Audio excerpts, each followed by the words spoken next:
Welcome to Virat Gurukul. दोस्तों, 12वीं के बाद एक स्टूडेंट का कैरियर बड़े टर्निंग पॉइंट पर होता है। वो किधर जाए? एक तरफ तो प्राइवेट सेक्टर है, दूसरी तरफ सबकी इच्छा और सोसाइटी का जो सम्मान है, मान है, वो गवर्नमेंट जॉब में है। अब 12वीं के बाद कोर्स करने की एक बहुत बड़ी एक होड़ है कि हम बी.कॉम कर लें, बीएससी कर लें, या फिर हम बीटेक कर लें, या फिर हम बीए के साथ एलएलबी कंबाइंड कर लें। लेकिन एक बात आप जानते होंगे कि जो गवर्नमेंट जॉब है उसका कोई अल्टरनेटिव ना पहले था ना आज है। और कोरोना पीरियड में ये बात सिद्ध भी हुई है। कोरोना में जहाँ जो बड़े पैकेजेस के प्राइवेट कंपनी में काम करने वाले लोग थे, वो जहाँ बेरोज़गार होकर घर बैठे थे, वहीं गवर्नमेंट जॉब में फ़िक्स सैलरी अपने फ़िक्स टाइम पर आ रही थी। तो 12वीं के बाद अगर सही प्लान बना लिया जाए तो गवर्नमेंट जॉब हासिल करना एक केक वॉक है, एक बेहद ही आसान काम है। देखो, 12वीं के बाद दो रास्ते हैं, मैं अपने अनुभव से ये कहता हूँ। एक रास्ता तो जाता है कि कोई बच्चा कोर्स कर ले, बीटेक की तरफ चले जाते हैं, कुछ बच्चे बीबीए की तरफ चले जाते हैं, कुछ बच्चे बीसीए की तरफ चले जाते हैं। और आप देखोगे इस समय में, इस कालखंड में, जहाँ IITians भी पूरी प्लेसमेंट नहीं पा रहे, 38% लोग IITians ऐसे हैं जो बेरोज़गारी में रहे, जिन्हें प्लेसमेंट नहीं मिला। तो फिर बाकी जो 3rd और 4th ग्रेड के जो इंजीनियरिंग कॉलेज हैं, उनकी तो फिर बिसात ही क्या है। तो आप भी ये फील करते होंगे कि बहुत बड़ी संख्या में जो लोग बीटेक कर गए, वो फिर 4 साल का बीटेक करेंगे, उसके बाद फिर से गवर्नमेंट जॉब की तैयारी में आएंगे और फिर एक लंबा समय लगाएंगे गवर्नमेंट जॉब की तैयारी में। तो 4 साल का बीटेक होगा और फिर 3-4 साल उसके बाद तैयारी होगी। एज फैक्टर भी रहता है, बढ़ती एज चली जाती है, वो सारे समाज के डिप्रेशन, प्रेशर, स्ट्रेस आता चला जाता है। तो ये कोई अच्छा रास्ता नहीं है। देखो, अगर गवर्नमेंट जॉब का टारगेट है तो बहुत सस्ता और सरल मार्ग ये है कि बच्चा 12th के बाद ही किसी भी सरकारी जॉब को अपना टारगेट कर ले और ग्रेजुएशन के साथ साथ तैयारी की शुरुआत करे। यानी ग्रेजुएशन भी पैरेलल चलता रहेगा और उसी के पैरेलल, उसी के समानांतर उसकी प्रिपरेशन भी चलती रहेगी। ये बेस्ट कोर्स है। 3 साल का ग्रेजुएशन होगा और इस 3 साल के ग्रेजुएशन के साथ साथ बच्चा अपनी तैयारी करेगा और टारगेट कर लेगा जो ग्रुप बी और ग्रुप सी की नौकरियां हैं।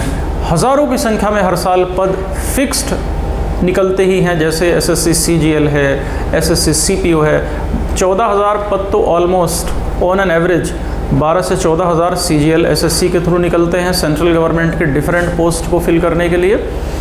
इसी तरह जो सेंट्रल पुलिस फोर्सेस हैं, जैसे CRPF है, दिल्ली पुलिस है, BSF है, इनमें सब इंस्पेक्टर और ASI की जॉब के लिए हज़ारों पद हर साल निकलते हैं।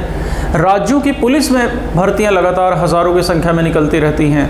रेलवेज़ के पद, NTPC जो नॉन टेक्निकल के, गार्ड के, ट्रैफिक अप्रेंटिस के, स्टेशन मैनेजर के, ASM के पद हर साल निकलते हैं या 2-2 साल के गैप पर निकलते हैं। इसके अलावा RPF में सब इंस्पेक्टर्स की, कांस्टेबल की भर्तियां, दिल्ली पुलिस में कांस्टेबल की भर्तियां, UP SI की भर्तियां, एक बहुत बड़ी संख्या में अगर इन पदों को जोड़ें तो बड़ी संख्या के पद हैं। ये लाखों पद हर साल निकलते हैं। तो सिविल सर्विसेज के कंपैरिजन में जो नंबर ऑफ़ वैकेंसीज़ है वो इधर ज़्यादा है। तो अगर 12वीं के बाद कोई बच्चा ये टारगेट कर ले कि इन सारे एग्ज़ाम्स की कॉमन तैयारी हम करेंगे और हम साथ साथ इसको ग्रेजुएशन के लेकर चलेंगे, क्योंकि इसमें maths, reasoning, general awareness, Hindi, English, ये 5 ही खंड रहते हैं, 5 ही सब्जेक्ट रहते हैं और इन पर कमांड बनाना कोई बहुत मुश्किल काम है नहीं।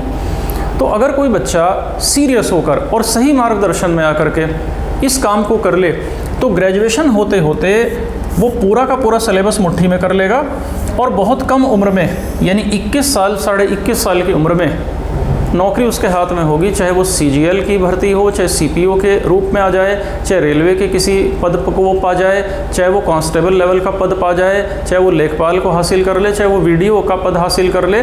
सब की तैयारी और सिलेबस मोर और लेस इनका थोड़ा थोड़ा डिफरेंस है, लगभग सेम है। तो ये बहुत अच्छा मार्ग है। तो मैं बस शॉर्ट इस संदेश के माध्यम से यही कहना चाहूँगा कि अगर आप गवर्नमेंट जॉब हासिल करना चाहते हैं, समाज में एक रेस्पेक्टेड लाइफ को जीना चाहते हैं, तो 12वीं के बाद ही करियर को और अपने ऑब्जेक्टिव को तय कर लें और ग्रेजुएशन के साथ साथ तैयारी करें। IIT से बीटेक करने में कोई बुराई नहीं है, लेकिन शर्त है कि बीटेक IIT या NIT से हो। आप इधर उधर से बीटेक करेंगे तो उसकी कोई कीमत अब बची नहीं है। डिग्रियां महत्वहीन हो गई हैं, कोई वैल्यू डिग्रियों की नहीं बची, इतनी सारी प्राइवेट यूनिवर्सिटीज़ आ गई हैं। तो उससे बेहतर यह है कि अधिकांश आप में से जो लोग हैं वो मिडिल क्लास या लोअर मिडिल क्लास बैकग्राउंड से आते हैं। माँ बाप के पास इतने ज़्यादा फंड्स नहीं हैं कि वो इतनी महंगी एजुकेशन में आपको लगाएं और इतनी महंगी फ़ीसें भरें। तो बेस्ट मार्ग ये है, अगर अपने घर का लेवल, अपने स्टैंडर्ड ऑफ लिविंग, अपने पेरेंट्स को आप एक सुखदायी एहसास दिलाना चाहते हो तो आप गवर्नमेंट जॉब को टारगेट करो। वैकेंसियां हर साल हैं, लाखों की संख्या में हैं, और एक 3 साल का एक लॉन्ग टर्म अप्रोच लेकर चलो। ग्रेजुएशन में अपने किसी भी स्थानीय कॉलेज में, स्थानीय इलाके में एडमिशन ले लीजिए और आप उसके साथ साथ तैयारी की शुरुआत करिए और झोंक के चलिए अपने आप को। 8-10 घंटे का शेड्यूल बना कर चलिए, अनसोशल बन के चलिए ग्रेजुएशन फर्स्ट ईयर से। देखिए 21 साल की उम्र में कैसे आपको आपका डिज़ायर्ड गोल हासिल नहीं होता। विराट गुरुकुल भी इसी दिशा में कोशिश करता रहता है और हम कर रहे हैं। 12वीं के बाद के बच्चों के लिए हम शाम के समय इवनिंग बैच चलाते हैं एक, और इवनिंग बैच में हम 3.5 घंटे की क्लास रहती है हमारी।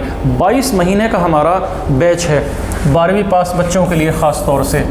तो ये जो 22 मंथ का हमारा बैच है, इसमें हम इन्हीं सारे एग्ज़ाम्स के लिए जिनका मैंने नाम लिया बच्चे को तराशते हैं और ग्रूमिंग करते हैं। तो आप कहीं भी रहें, मेरा कहने का बिल्कुल मकसद नहीं है कि आप विराट गुरुकुल से ही पढ़ें, आप कहीं से भी पढ़ें, लेकिन अपने करियर को अर्जुन के लिए जिस तरह मछली की आंख एक टारगेट था, उस तरह से टारगेट रखें। महत्वहीन डिग्रियों के पीछे भागना और दिशाहीन होकर के डिग्रियों का अंबार लगाना वो समय नहीं है। उससे आप अपने समय की, ऊर्जा की और अपने माँ बाप के बेशकीमती पैसे की उससे बर्बादी हो जाएगी और कुछ नहीं होगा। तो होप कि मेरी इस बात को आप समझेंगे और इस पर ध्यान देंगे।